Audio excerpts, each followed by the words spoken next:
Gastro intestine ಅಥವಾ GIನ ನಮ್ಮ second brain ಅಂತ ಯಾಕೆ ಕರಿತೀವಿ ಅಂತಂದರೆ, ಮೋಸ್ಟ್ ಆಫ್ ದ ಸಿಗ್ನಲ್ಸ್ ನಮ್ಮ ಹೊಟ್ಟೆನಲ್ಲಿ ಏನು ಪಚನ ಕ್ರಿಯೆಗೆ ಸಂಬಂಧಪಟ್ಟಿದ್ದು ಅಥವಾ ನಮ್ಮ ದೇಹದಲ್ಲಿ ನಾವು ಆಹಾರ ಕೊಟ್ಟಾಗ ನಡೆಯುವಂಥ ಏನೇನು ಕ್ರಿಯೆಗಳಿದೆ ಅದೆಲ್ಲವೂ ಹೊಟ್ಟೆ ಒಳಗೆ ಆಗುತ್ತೆ. ಇದಲ್ಲದೆ ಎಂಟರಿಕ್ ನರ್ವಸ್ ಸಿಸ್ಟಮ್ ಅಂತ ನಾವೇನು ಕರಿತೀವಿ ಅದು ನಮ್ಮ ಹೊಟ್ಟೆಯೊಳಗೆ ಇರೋದು. ಈ ನರ್ವಸ್ ಸಿಸ್ಟಮ್ ಇದೆಯಲ್ಲ, ಇದು ನಮ್ಮ ಬ್ಯಾಕ್ ಬೋನಲ್ಲಿ ಒಂದು ನರ್ವಸ್ ಸಿಸ್ಟಮ್ ಇರುತ್ತೆ ಅಂತ ಅಂದರೆ ಕನೆಕ್ಟ್ ಆಗಿರುತ್ತೆ ನಮ್ಮ ಬ್ರೈನ್ಗೆ ಅನ್ನೋದು ಗೊತ್ತಿರುತ್ತೆ. ಅದಕ್ಕಿಂತ ಜಾಸ್ತಿ ನ್ಯೂರಾನ್ಸ್ಗಳನ್ನು ಹೊಂದಿರುವಂಥ ಒಂದು ನರ್ವಸ್ ಸಿಸ್ಟಮ್ ಅದು ನಮ್ಮ ಹೊಟ್ಟೆಯೊಳಗೆ ಕೆಲಸ ಮಾಡ್ತಾ ಇರುತ್ತೆ. ಅಂದರೆ ಹೊಟ್ಟೆ ಮತ್ತು ನಮ್ಮ ಬ್ರೈನ್ನ ಕನೆಕ್ಷನ್ಗೆ. ಅದಲ್ಲದೆ ಹೊಟ್ಟೆ ಇಂಡಿಪೆಂಡೆಂಟ್ ಆಗಿ ಆ ನರ್ವಸ್ ಸಿಸ್ಟಮ್ ಹೊಟ್ಟೆ ಒಳಗೆ ಕೆಲಸ ಮಾಡ್ತಿರುತ್ತೆ. ಇಂಡಿಪೆಂಡೆಂಟ್ ಆಗಿ ಅಂತಂದರೆ ಕೆಲವೊಂದು ಹಾರ್ಮೋನ್ಗಳ ಸಿಕ್ರೇಷನ್ ಅಥವಾ ಸೆರೋಟೋನಿನ್ ಇರ್ಬೋದು ಅಥವಾ ಡೋಪಮೈನ್ ಇರ್ಬೋದು, ಈ ಥರದ ಅನೇಕ ಹಾರ್ಮೋನ್ಗಳು 90% ಅನ್ನುವಷ್ಟು ಹಾರ್ಮೋನ್ ಅಲ್ಲೇ ಸಿಕ್ರೇಟ್ ಆಗುತ್ತೆ. ಅದು ನಮ್ಮ ಬ್ರೈನ್ ಸಿಗ್ನಲ್ ಅವಶ್ಯಕತೆ ಇಲ್ಲದೆ ಕೂಡ ಆಗುತ್ತೆ. ಕೆಲವೊಮ್ಮೆ ಬ್ರೈನ್ ಫಂಕ್ಷನ್ಗೆ ಬೇಕಾಗುವಂತಹ ಸಿಗ್ನಲ್ಗಳು ಕೂಡ ಗಟ್ ಮತ್ತು ಬ್ರೈನ್ನ ಕನೆಕ್ಷನ್ನಿಂದ ಆಗುತ್ತೆ.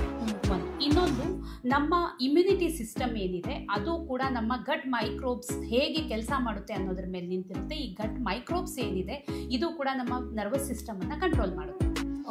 ಓಕೆ ಇದು ಒಂದು. ಇನ್ನು ನಮಗೆ ಓವರ್ ಆಲ್ ಆಗಿ ನಮ್ಮ ಹೊಟ್ಟೆ ತುಂಬಿರುವಂಥ ಫೀಲ್ ಅಥವಾ ನಮಗೆ ಹಂಗರ್ ಆಗಿರುವಂಥ ಫೀಲ್, ಗ್ರೆಲಿನ್ ಈಗ ಒಂದು ಹಾರ್ಮೋನ್ ಹಂಗರ್ನ ಹೇಳುತ್ತೆ. ಅದು ನಮ್ಮ ಹೊಟ್ಟೆಯೊಳಗೇನೆ ಅದನ್ನು ಉತ್ಪಾದನೆ ಆಗುತ್ತೆ. ಅಂದರೆ ಅದು ನಮ್ಮ ಹೊಟ್ಟೆಯಲ್ಲಿರುವಂಥ ನರ್ವಸ್ ಸಿಸ್ಟಮಿಂದನೇ ಅದು ಉತ್ಪಾದನೆ ಆಗುತ್ತೆ. ಹಾಗೆ ನಮ್ಮ ಹೊಟ್ಟೆ ಫುಲ್ ಆದಾಗ ನಮಗೆ ಕೊಡುವಂಥ ಲೆಪ್ಟಿನ್ ಅಂತ ಒಂದು ಹಾರ್ಮೋನ್ ನಮ್ಮ ಹೊಟ್ಟೆ ಫುಲ್ ಆಗಿರುವಂಥ ಸಿಗ್ನಲ್ ಕೊಡುತ್ತೆ. ಅದು ಕೂಡ ನಮ್ಮ ಹೊಟ್ಟೆಯೊಳಗೆ ಉತ್ಪಾದನೆ ಆಗುತ್ತೆ. ಈ ರೀತಿ ಅನೇಕ ಹಾರ್ಮೋನ್ಗಳು ಉತ್ಪಾದನೆ ಕೂಡ ನಮ್ಮ ಗ್ಯಾಸ್ಟ್ರೋ ಇಂಟೆಸ್ಟೈನಲ್ ಸಿಸ್ಟಮ್ ಒಳಗಡೆನೇ ಇರುತ್ತೆ ಅಥವಾ ನಮ್ಮ ಗಟ್ ಒಳಗಡೆನೇ ಇರುತ್ತೆ. ಮತ್ತು ಅದು ನಮ್ಮ ಮೆಂಟಲ್ ಹೆಲ್ತನ್ನು ಕೂಡ ಡಿಫೈನ್ ಮಾಡುತ್ತೆ. ಅಂದರೆ ಓವರ್ ಆಲ್ ಆಗಿ ನಮ್ಮ ಹೊಟ್ಟೆಯಿಂದ ನಮ್ಮ ತಲೆಗೆ ಕನೆಕ್ಷನ್, ಬ್ರೈನ್ಗೆ ಕನೆಕ್ಷನ್ ಏನಿದೆ ಅದು ನ್ಯೂರಾನ್ಸ್ಗಳ ಮೂಲಕ ನಡೀತಾ ಇರುತ್ತೆ. ಆ ಸಿಗ್ನಲ್ಗಳು ನಮ್ಮ ಹೊಟ್ಟೆ ಹಾಳಾದ ಹಾಗೆ ನಮ್ಮ ಮೆಂಟಲ್ ಹೆಲ್ತ್ಗೆ ಕೂಡ ಎಫೆಕ್ಟ್ ಆಗ್ತಾ ಹೋಗುತ್ತೆ. ಇಲ್ಲಿ ನಮಗೆ ಏನು ಒಳ್ಳೆಯ ಎನ್ವಿರಾನ್ಮೆಂಟ್ ಇಲ್ಲ ಅಂದರೆ ನಮಗೆ ಇಲ್ಲಿ ಕೂಡ ಒಳ್ಳೆಯ ಎನ್ವಿರಾನ್ಮೆಂಟ್ ಇರೋದಿಲ್ಲ. ಆಗ ಏನಾಗುತ್ತೆ, ನಮ್ಮ ಕೆಲಸದಲ್ಲಿ ಡಿಸ್ಟರ್ಬೆನ್ಸ್ ಆಗುತ್ತೆ ಅಥವಾ ನಮ್ಮ ಮೂಡಲ್ಲಿ ಡಿಸ್ಟರ್ಬೆನ್ಸ್ ಆಗುತ್ತೆ, ಯೋಚನೆ ಮಾಡುವಂಥ ಶಕ್ತಿ ಕಡಿಮೆ ಆಗುತ್ತೆ, ನೆನಪಿನ ಶಕ್ತಿ ಹೊರಟು ಹೋಗುತ್ತೆ.